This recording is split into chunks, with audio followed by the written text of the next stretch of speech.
Assalamu alaikum wa rahmatullahi wa barakatuh, and welcome back to another episode of the Millennials Podcast with your boy and host Momodou Taal, coming to you direct from Cairo with my co-host Luqman Nieto. Assalamu alaikum. Hey. So, bro, what's happening this week? Nothing much. No, it's like always interesting to be in Cairo. Tell me about it. Weather's getting better, at least. Yeah, well, it's getting not too hot. It's actually quite nice. I'm surprised. Yeah, surprisingly. Yeah, surprisingly. Nice. Nights are very nice. True. Daytime's still hot. Yeah, a bit. But you know, Cairo is Cairo. Yeah. And we've come here for what we've come here. Alhamdulillah. So there's a lot of studying. This week has been intense for me, man. Like, seriously. You go back to classes. Like, intense classes. My day sometimes starts at 7 and I get home at 7 a.m. and get home at 10 p.m. Yeah. So it's a bit intense. But yeah, that's what we're here for. Exactly. So cool. We can't complain. Nah. Okay. So again, a lot of these topics and subjects, I feel like, again, it's not that thing of a formal discussion. It's not a thing of formal, we're sitting down and we've planned out intensely. It's more of something that maybe I've noticed, I've brought to you, we've had a discussion off camera and we thought it could be interesting to talk about. So this thing of what we see and is a massive trend in our day and age is the issue of self-help. As you said, this is, because we've talked about this before. Exactly. I think you and I have seen something that it doesn't really fit with us, or it doesn't, something that is a bit fishy about it, and perhaps we cannot pinpoint exactly what it is. Exactly. So I hope that this conversation will help us clear out. Yeah, I feel like what I felt is that when I see so many people, when I ask my friends, amongst the very few people who still read, when I ask them, what are you reading these days? They will say, I'm reading books on self-help. I'm reading books on manifesting positivity in my life. And you hear all these buzzwords that everyone uses, manifestations and positive affirmations and positive psychology. And again, it sounds very nice, but something never quite clicked with me. Yeah, the same. Yeah, something. I couldn't tell why. It is something that has been bothering me for a long time, to be honest. It's I've read a few books of self-help, and I've had conversations with people that has read them or that is reading them, and it's not something that you can say this is wrong. Exactly. You know exactly. It's not something like you can say, this is just not right, because in some level it makes sense. It's not an issue of right or wrong, good or bad, but we're talking about what is this thing. First of all, we have to even step back. Why are so many people interested in this thing of self-help today? Yeah, that's interesting, and perhaps is something that is what has been bothering me. Because what is the issue? What is the thing with self-help? What does actually self-help proposes? Basically, I think, or what I've come across is a way of bettering yourself and bettering your life. And I don't think that's wrong per se. Exactly. Like, who doesn't want to have a better life? Of course. And who doesn't want to improve himself? I think all of that are very worthy pursuits. But then we have to go on now. When you're saying bettering yourself, what do most of these self-help books talk about?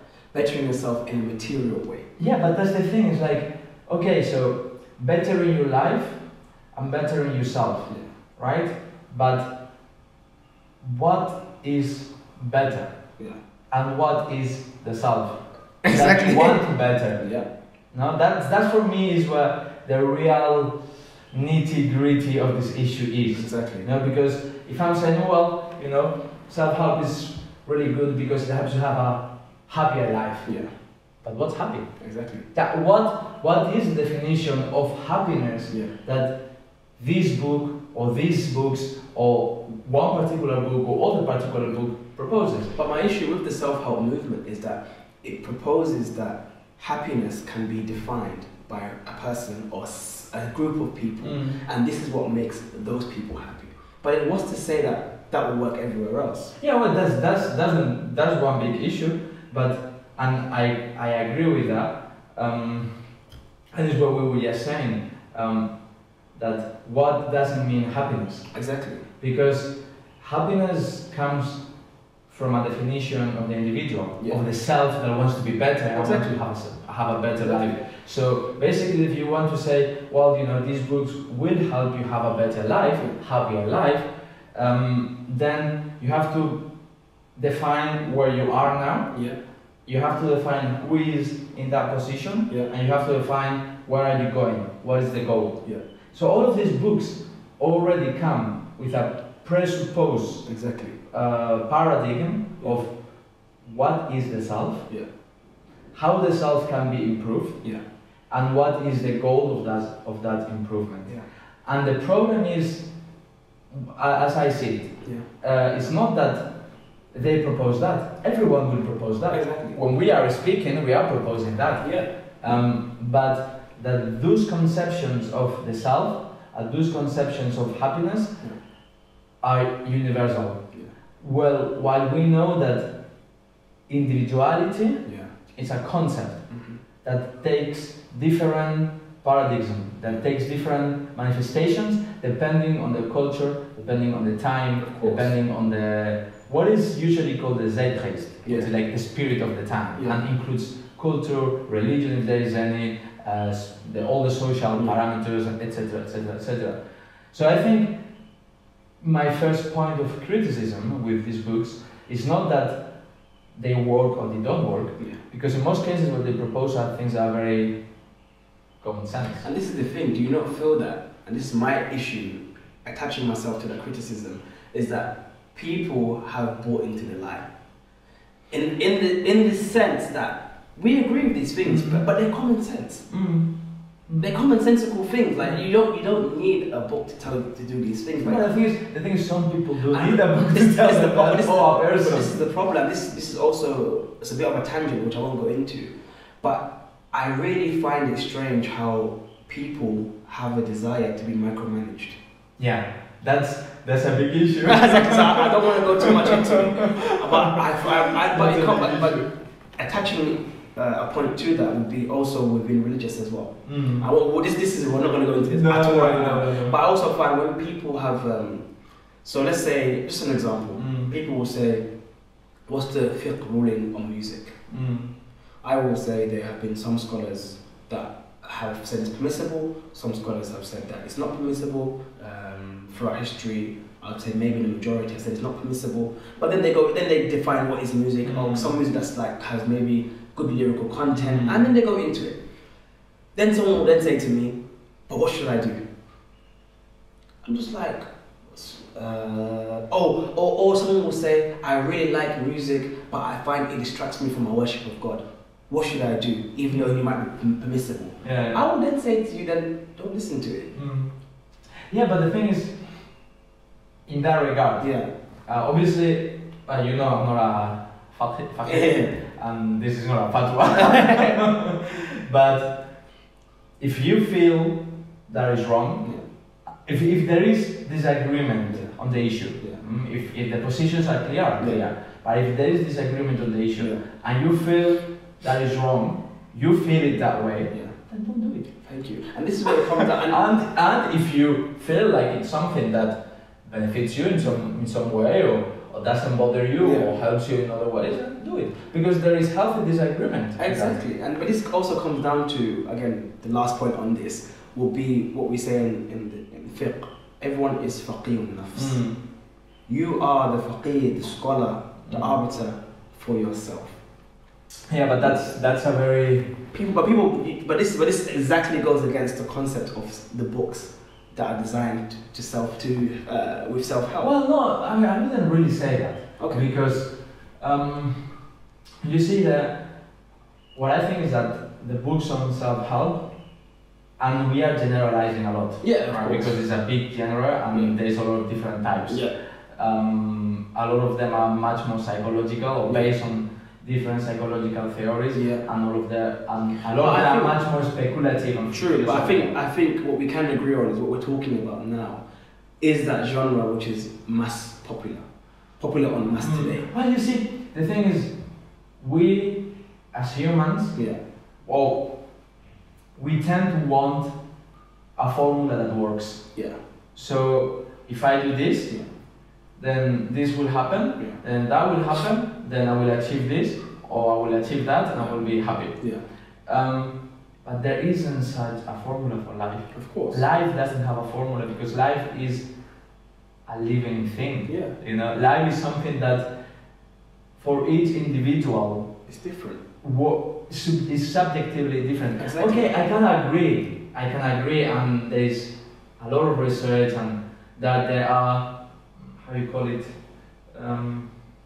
archetypes of things. Yeah. There are archetypes of behavior, there are archetypes of personality, there are patterns of behavior that lead to certain conditions and patterns of behavior that lead to certain conditions.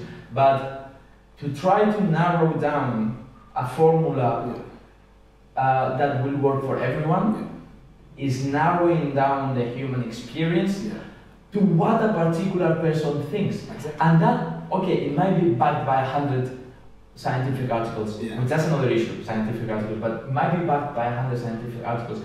At the end is one person that has picked and choose whatever went in line with his vision and put it together to put forward a particular way of doing things. Exactly. Right? And many of these books actually don't tell you how do you have to do things. They are very wary of telling you how you have to do anything. But they do propose principles that you have to apply in your life.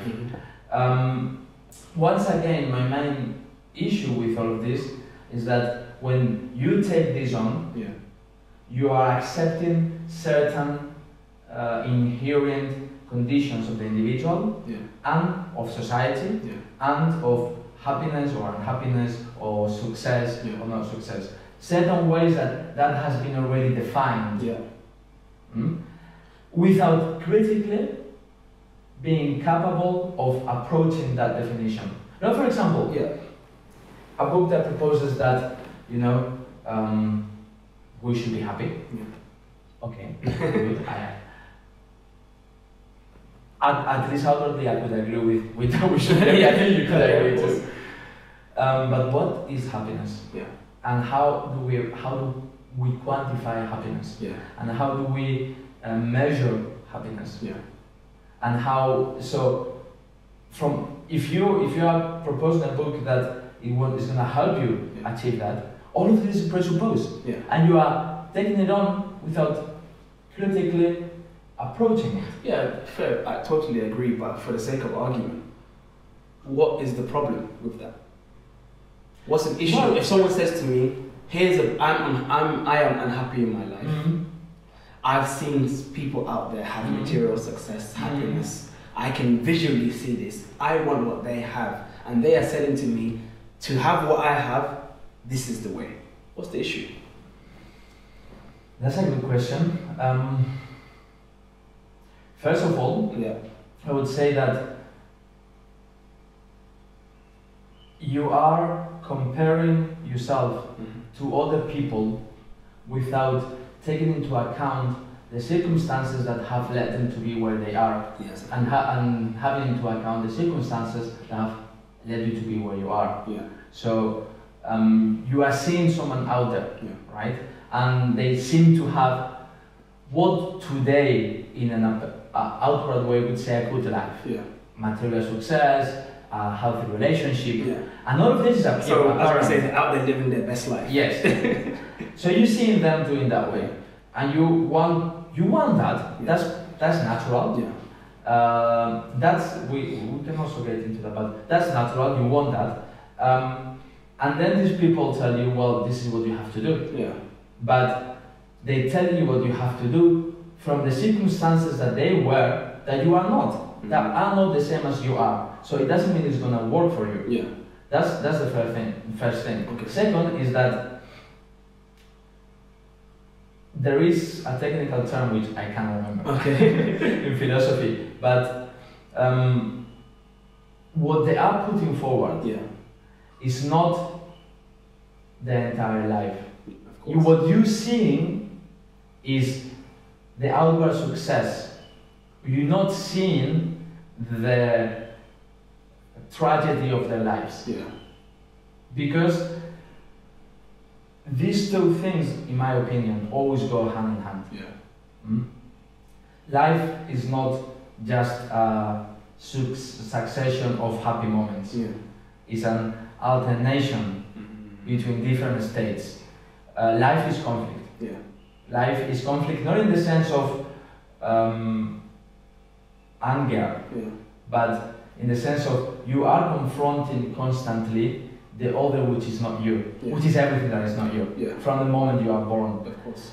And you projecting into the world an idea of how you want things to be, but the world might say otherwise.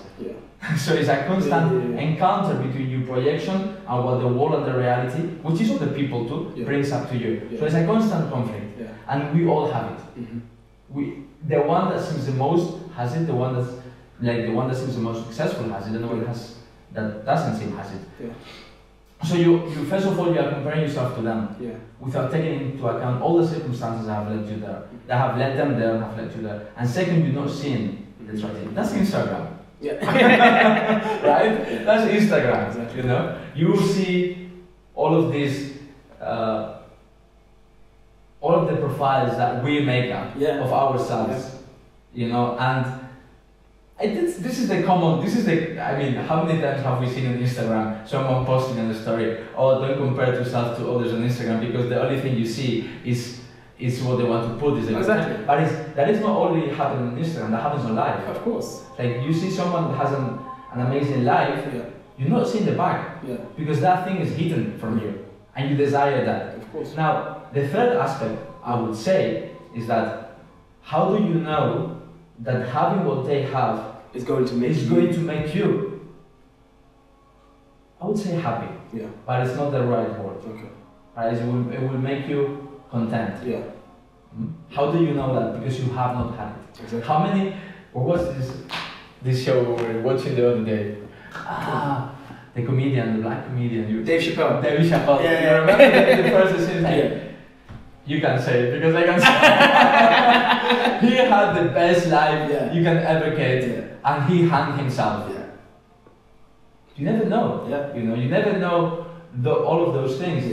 So it's very dangerous, I think, to give advice, general advice to people on how they should lead their lives and what they should do to be happy, based on your own personal experience or your own personal theories or your own personal way of understanding psychology. And I feel like it also speaks to this kind of, it speaks to the concept or the idea that the human being is the sole person in control of their emotions. And well, that's a big issue for me. So, like, for example, when you said it, we spoke about this off camera, where, so we're saying that, okay, do such and such and such, and you will be happy. Maybe not so much the self-help formulas, but let's talk about the positive affirmations or the positive daily manifestations. I'm waking up today. I'm going to have a good day. Today I'm going to be happy. Today I'm going to be, and I'm thinking, but why is it there? You seem to believe it, and you believe it has an effect, which I personally believe is placebo. But when it comes down to if you're feeling depressed or sad, you don't employ the same tactics. It's not that you don't employ them, it's that they don't work. Exactly. Try to tell someone who is depressed, you know what? You should just think yourself out of your depression. Exactly. It doesn't work. Exactly. Because the cycle that has led him to that depression was not conscious. So the way of coming out of that, yes, obviously it has a part of wanting to come out. Of course. But that person does not have the will to will himself out of that situation. Yeah. The same, I don't have the will to suddenly say, I'm happy. Yeah. You know? It's not. Yeah. I can't just basically ignore everything that's happening in my life and say, oh, today I'm happy. Exactly. It does help. Mm-hmm. I'm not saying it does not help doing that or thinking that way, because it prepares you or it predisposes you cognitively to see things that will cheer you up, sort of say. But you also have to be aware that you are constantly selecting the impulses from the outside that you want to process and perceive. And that's a very interesting point, because a change in your cognitive perception does not change circumstances around you. It doesn't. So, for me, the idea is that yes, it's good to have a positive outlook on life. Of course. That's common sense. Exactly. Why? Because if you have a positive outlook, you will tend to see more opportunities. But not because you're manifesting them, but because you are open for them. You are open for good things to happen. So good things and bad things are constantly happening in your life, in our lives. When you are positive and you have a positive outlook, you widen up the scope of your possibilities. And you try to take those who will benefit you. Now you cannot also ignore that each process of life has conflict. Of course. So by taking on the good possibilities that are around you, you also shouldn't avoid the conflict that comes with it, because there is no one without the other. So that's what I mean. This is Quran. إنما العسر يسرا. Twice. So after hardship it's not something that we are saying. It's a very nature in which creation is built on a dynamic duality. Exactly. So, and this is this very beautiful hadith of the Prophet when he says how amazing is the fear of the believer. When he encounters good, he is grateful for it. And when he encounters hardship, he is patient, perseverant, and that is good for him. But it's not saying, oh no, difficult things are not going to happen to you in life. No, difficult things are going to happen to you in life at one point or another. It's going to happen. How do you behave towards it is what counts. Now, tying this up with the concept of the individual is very interesting. It's very interesting. Why? Because the concept of the individual that self-help generally, and obviously to have like a proper critique, which we are not doing. I think we're just speaking about it, basically. But you will have to like take different books and take the examples and then, but anyway, the general proposition of the individual is that the individual has this unique inherent quality of being that decide his fate, and that has the capacity of doing that, and not only the capacity but the responsibility of doing that. And if it doesn't work, then the only one to blame is himself. That is, self-help doesn't tell you that. Exactly. Self-help doesn't tell you that if you are the one that has the capacity, the responsibility, the power, and the will and knowledge to will yourself a good life, then it also comes that if that doesn't happen, then the only one to blame is yourself. Exactly. And that's extremely dangerous. And I feel like that for me is my biggest issue with self-help. So for example, again, we mentioned this before, what you have, this is what from this came the American dream. The idea that all people, it's written into the Constitution. Well, not really. Yes and no, but let's say what they say is written into the Constitution, that being all men are born equal. So that is the foundation of the American Constitution. Then that came after the Great Depression, the American dream. This idea that no matter your background, no matter your circumstance, your social mobility, you can have success. Well, that's a big issue. Yeah, it's a big issue. That has, I think, 2 points worth mentioning. First of all is that when you're saying that, you're ignoring the social circumstances. Exactly. Which, as we spoke in the previous episode, last time we were speaking about identity and how identity is built and the circumstances. Your circumstances are inherent to your identity and to who you are and how you develop and manifest in life. That's one thing. So basically, it's very unjust thing, because it's like saying to someone that is poor, well, the only thing you have to do not to be poor is to will yourself out of poverty and work hard and you will achieve success. By the way, this is what self-help was saying in very similar words in the 20s, 30s, 40s. Now the language has changed, but that was the main idea. If basically the main idea was, if you are poor or if you are unhappy, it's because of two things. One, you want to be that way. Two, you're not doing what we're telling you to do, not to be poor and unhappy. And that is very dangerous in a social arena, because it doesn't take into account all of the structural mechanisms of society that categorizes people, that puts them in different positions, and that are very difficult to break through. Very difficult. That's one thing. The other is that this idea of the individual as it begins in America after Calvinism, which is a very puritanical form of Christianity. And I can't remember who was the main author on that movement. It's called transcendentalism, right?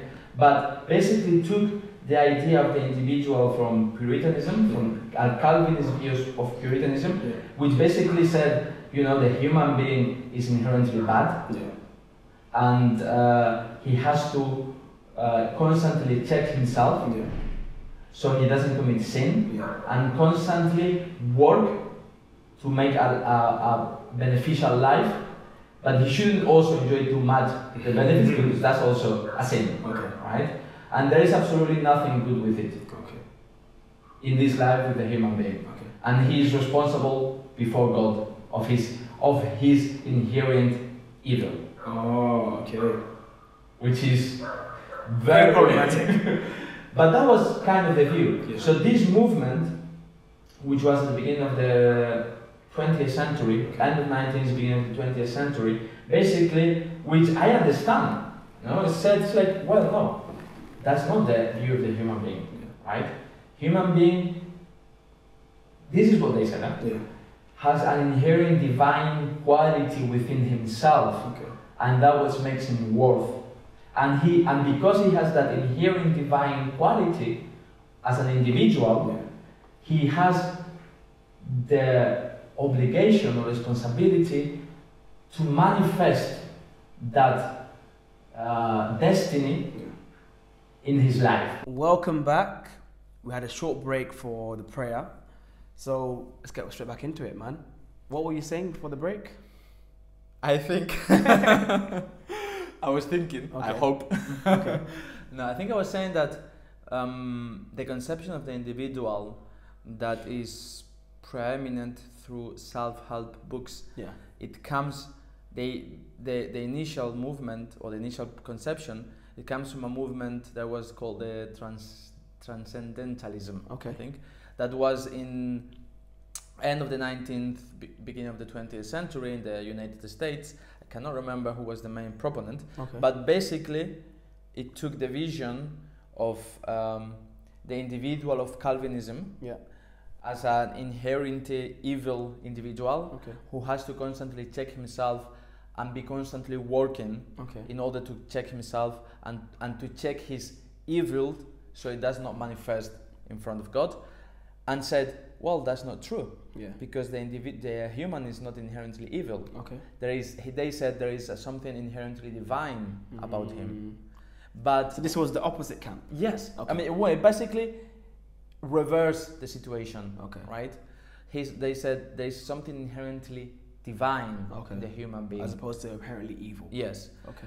But he still has the responsibility of manifesting that divinity within himself in the world through hard work, through a responsibility, through constant growth, etc., etc., etc. And if he doesn't do it, he's not being true to himself or something like that. Okay. So from that movement, which that movement was not self-help. Yeah. It was like a philosophical movement. Okay. Walt Whitman is a great American writer, was part of that movement, and some other writers. But from that movement emerged the conception of the individual that was later used through the whole movement of self-help, which is inherently, or it begins with in the United States and then expands throughout the world. But I find that to be such an irony of the age, in that people are so self-help teaches you that you are the owner of your destiny. You are the soul. You bear sole responsibility of changing your fate and how you are going to become successful, under the guise of me telling you to do that. Which I find very strange. Yeah, no, it is a good point, and it's just one of these contradictions that you find in self-help. No, I guess it's like you have the responsibility to do this, but at the same time you are deferring that responsibility to someone else to tell you how to do it. But then, do you feel like that is the case of the human being? Many people, in our day and age, in that they don't want to. I think that's where self-help comes. I think this is the crux of self-help. People not wanting to take responsibility of their lives. It is a part. Yeah. I think it is a part. I think it's deeper than that in some way. Taking responsibility of your life is definitely something to take into account in that. But I think it's deeper. I think that we have this idea that if we achieve something, if we manage to get somewhere, if we develop ourselves enough, if we work ourselves enough, if we climb up to the social ladder enough, if we find the right partner, then our life will be good, and without conflict and hardship. So basically it's trying to find that which is outside of yourself, which makes you whole and complete. Exactly. But whole and complete does not belong to the human, does not belong to the creature, it belongs to the creator. Exactly. So that and this is why I find that it goes against materialism, in the sense that people believe that they are responsible and they are going to find things and find meaning in those things that will give them a well-rounded human being, I can become whole. So for example, being unhappy, being depressed, maybe it's something that is missing. Let me make being unhappy and being depressed are two different things. Totally, yes, of course. Okay, I don't want to go into depression. Let's say being unhappy or being unfulfilled and not finding contentment. People feel like these things are missing within my life. Therefore, I'm going to find something that I can give meaning to, and therefore these things will make me happy. These things will make me fulfilled, content. Therefore, completing me as a human being. That's materialism. Exactly. Do just explain materialism, right? Materialism being the idea that something material out there will give me the happiness that I don't find within myself. Exactly. Now it seems contradictory that we are saying this, like, because we're talking about self-help, self-growing, all of these things, and then now we're saying that you should find happiness within yourself. But it's not that you should find happiness within yourself. You should, but you should find happiness within yourself without neglecting the conflict and the hardship of your life and taking responsibility for it. There isn't, for me the thing is, there isn't anything out there or within you that will make you whole and complete, that will make you happy, that will make you successful, fulfilled, and all of those things. Except accepting that is not a possibility. That and this is my opinion, I'm just that on the very, very essence of life, there lies a contradiction, a paradox, if you want. Okay. And that is until we do not accept that paradox, then nothing. And the paradox is, well, there are many ways to express it, maybe, but one of them will be that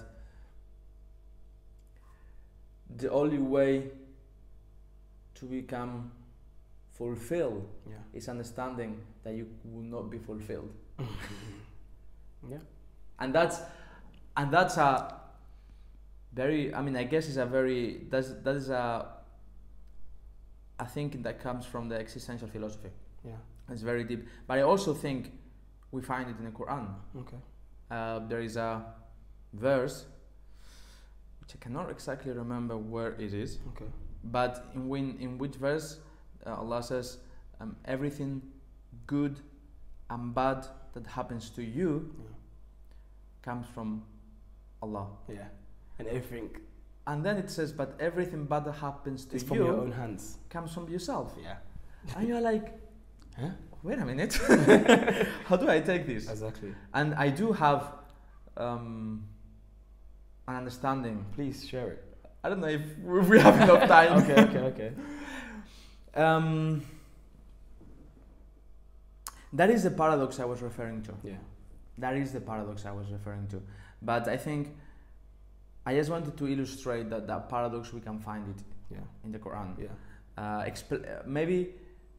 Maybe portrayed differently, but it's there. The way we can understand that, I think we should leave it for another. No, that's fine. Because it's to do with the way we understand ourselves, the way we understand existence, the way we understand the nafs or the ego, and the way the nafs gets in between existence and the world and the projection that we have. So let's not go there. It's a lot to unpack. Not today anyway. It's a lot to unpack.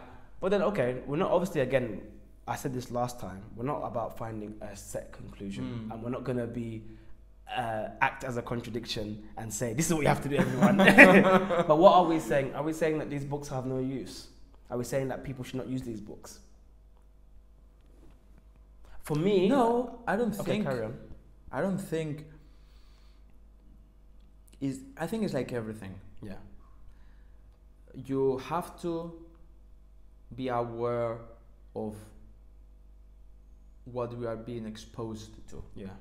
And that every proposition of happiness, of success, of fulfillment, it comes from a particular metaphysical worldview. And that by taking on those definitions of success, of happiness and fulfillment, you are taking on that metaphysical worldview. So there might be things in a lot of those books that are very helpful, that have helped a lot of people. I don't reject that, but you have to question what is the definition that they are giving of what is the human being, what is the individual, what is success. Because and does that match to you? Does that match to you? So the definition they're giving you, can that be even applied to you? So for example, I've been to some self-help courses, and I felt a lot of it was common sense, and a lot of it was that it comes down again, tying it to people who like that feel-good factor. It's the same thing where people, I have a critique of what I call iman boosters. People have no interest in doing the actual work of what it takes to be purifying yourself, fighting against yourself, to become a better person, but they want that weekly Saturday iman booster that I feel like I've done my religion, I've ticked it in a box. Same with self-help. But what a category that I personally found beneficial was when they go to like coming to know yourself.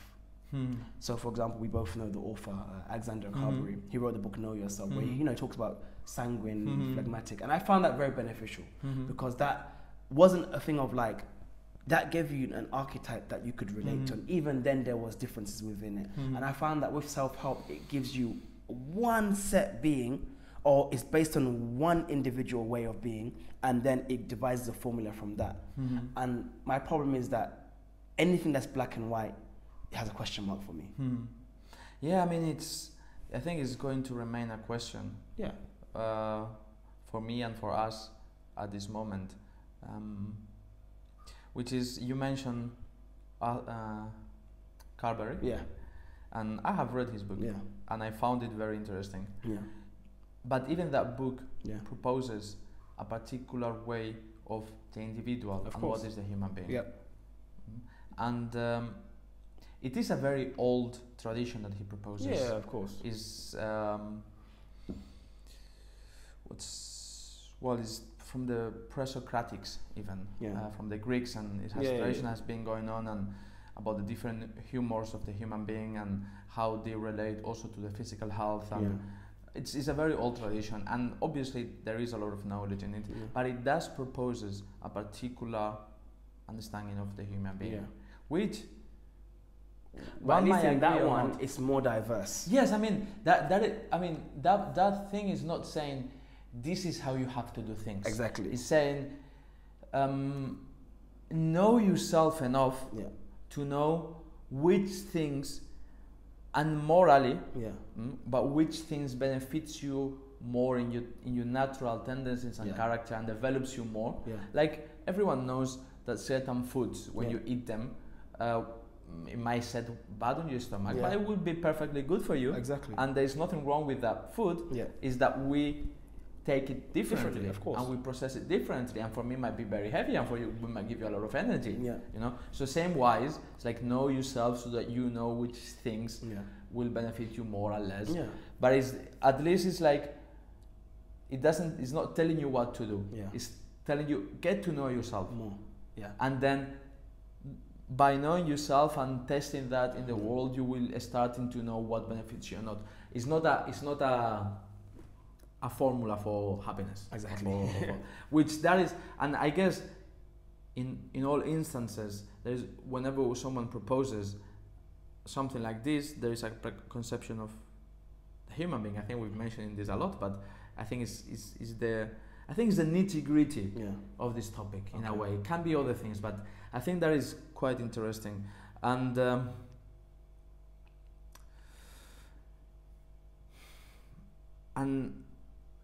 whenever that is, as we just said, there is a metaphysical proposition that comes with it. And you cannot, or you should not, adopt it uncritically, or at least and without thinking about it. And that metaphysical proposition is not put forward. Is the unconscious mind of the book. Exactly. Sort of say. Right? And as a Muslim, you should be aware. Of course. But the difficult here will be that you also have to know what is your metaphysical proposition. Because if you don't know your own one, then how are you going to compare that to others? Exactly. And I'm not saying, and I've never been, well, at least lately, against exposing yourself to things that might change you. Learning about them. Because there's only two possibilities. Well, there might be more, but at this moment I see two. Is there I am reinforced in what I believe, and therefore I am capable of taking these arguments into account, and capable of seeing the other through these arguments, and seeing myself from the point of the other, but I still hold my position, which is reinforced, or I will change it. Exactly. Because I believe this is better.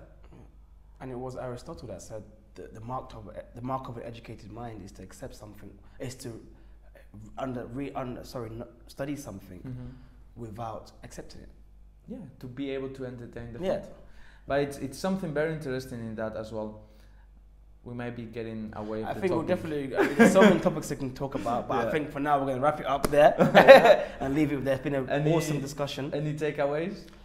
Anything particular? I think it would be good to close up with some takeaways.